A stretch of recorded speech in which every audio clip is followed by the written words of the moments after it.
My phone rang at exactly 2 a.m., ripping me awake from a deep sleep. The room was completely dark and silent, except for the sound of my heartbeat. I grabbed my phone, confused and half asleep, and saw my grandson Noah's name on the screen. He was only 8 years old. Kids his age don't call people in the middle of the night unless something is very wrong. The second I answered, I heard quiet crying. Noah was trying hard not to make noise. His breathing was shaky, like he was hiding from someone. Then he whispered 3 words that instantly filled me with fear. "Please come now." Before I could ask what happened, the call ended. I sat frozen for 1 second, staring at the phone in my hand. Then my stomach dropped. Every bad feeling I'd had for the past year came crashing into my mind at once. I threw off the blankets, pulled on jeans and a jacket, grabbed my keys, and rushed out the front door.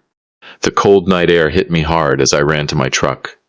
My hands were shaking while I started the engine. The streets were empty and dark as I sped across town far faster than I should have. My mind kept racing through terrifying possibilities. Was Noah hurt? Was Rachel hurt? Was Kevin drunk again? Or was I already too late? When I finally pulled into their driveway, my chest tightened immediately. The front door was hanging open. Every light inside the house was off. But from somewhere in the back, I heard a man yelling, low, angry. Dangerous. I stepped inside quietly and moved through the dark hallway as carefully as I could. Then I stopped cold near the kitchen doorway. What I saw made my blood run ice cold. Hey everyone, welcome to Behind Dad. If you enjoy emotional family stories, packed with suspense, danger, survival, and powerful moments that hit hard, subscribe right now and turn on notifications. Tonight's story is something I will never forget for the rest of my life. My name is David. I have one daughter named Rachel. 5 years ago, she married a man named Kevin. Together they had a son, Noah, and that little boy quickly became my entire world. Noah and I did everything together. We went fishing almost every weekend. We built giant Lego cities on my living room floor for hours. We watched old movies together, ate too much junk food, and made up bedtime stories that usually made Rachel laugh. But about a year ago, things started changing. Noah became quieter, nervous, jumpier. Every time Kevin entered the room, Noah would suddenly stop talking. Sometimes he would look down at the floor, like he was scared to even breathe too loudly. Then I started noticing bruises. Small ones at first, on his arms, on his legs once. There was a dark mark near his shoulder that looked far too serious for a normal playground accident. Rachel always had an excuse ready. He fell riding his bike. He bumped into a table. He's just clumsy lately.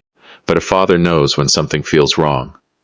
And deep down, I knew something terrible was happening inside that house. I tried talking to Rachel more than once. I told her she and Noah could stay with me anytime they wanted. I begged her not to ignore the warning signs.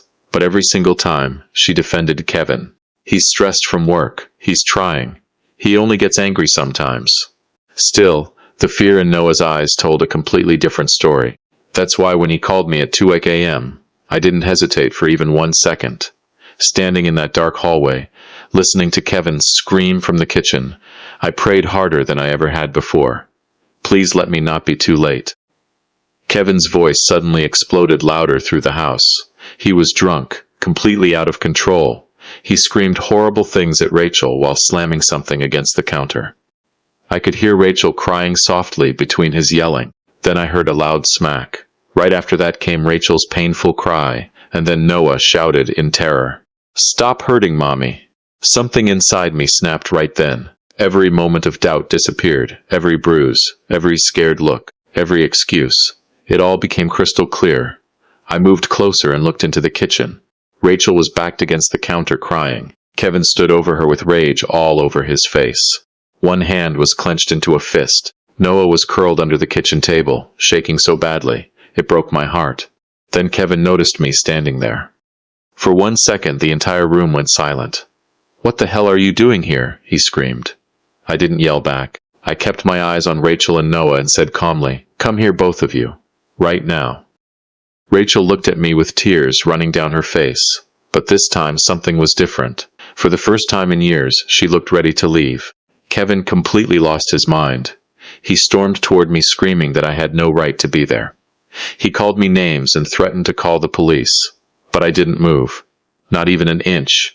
I looked straight into his eyes and said quietly, "If you touch them again, your life changes tonight."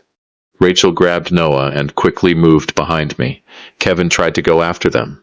I stepped directly in front of him. Then he swung at me. I managed to block the punch and shoved him backward into the kitchen counter, hard enough to stop him cold.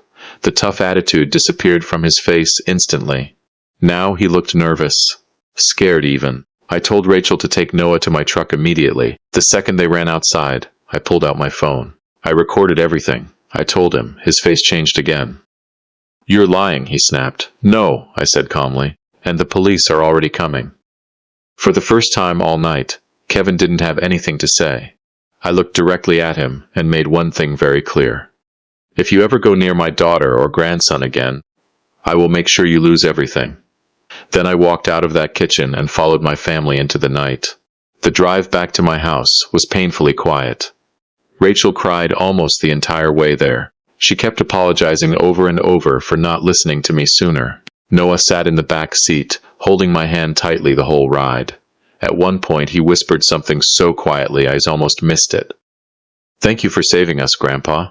That sentence hit me harder than anything else that night. The next morning, we went straight to the police station together. I gave officers the recording from my phone, along with pictures I had secretly taken of Noah's bruises over the previous weeks. Later that same day, Kevin was arrested. Rachel filed for divorce immediately and requested a restraining order. The next several weeks were difficult for all of us. There were sleepless nights, panic attacks, crying spells, moments where Rachel felt guilty and questioned herself. That's what abuse does to people. It makes them feel trapped even after they escape, but I stayed beside her through every single moment. I kept reminding her that protecting her son was never the wrong choice. Slowly, things started changing. Noah began sleeping through the night again. The fear slowly disappeared from his eyes. We got him into counseling with a child therapist. And little by little, his smile started coming back. The loud, happy little boy we all missed finally returned. Rachel and Noah moved into my house for a while. We turned the guest room into their own safe space, filled with warm blankets, books, toys, and anything that helped them feel secure again. Kevin still tried calling sometimes. Sometimes he begged. Sometimes he threatened. But this time we stood together as a family and refused to back down. Healing took time, but every week got a little better. It has now been 6 months since that terrifying 2 a.m. phone call. Life looks completely different today. Rachel found a new job she truly loves. Noah is doing great in school and making new friends. Most importantly, they are no longer living in fear. These days Noah still calls me at night sometimes. But now it's for completely different reasons. Sometimes he wants to tell me a funny story from school. Sometimes he wants to ask when we're going fishing again. And sometimes he just says, "Good night." No fear, no crying, just peace. Rachel still tells me she doesn't know what would have happened if I hadn't answered the phone that night. I always tell her the exact same thing. I would always come for you, no matter what. That one phone call changed our lives forever. It reminded me that sometimes trusting your instincts can save the people you love most. If you're a parent, grandparent, aunt, uncle, or anyone who cares deeply about family, never ignore that feeling when something seems wrong. Sometimes one late-night call can become the moment that changes everything. If this story touched you in any way, leave a comment below and tell us honestly. Would you rush across town in the middle of the night to protect your family? Share this story with someone who needs to hear it. Thank you so much for staying until the end. I'm David, and this was my story. Protect the people you love, trust your instincts, and never ignore a cry for help.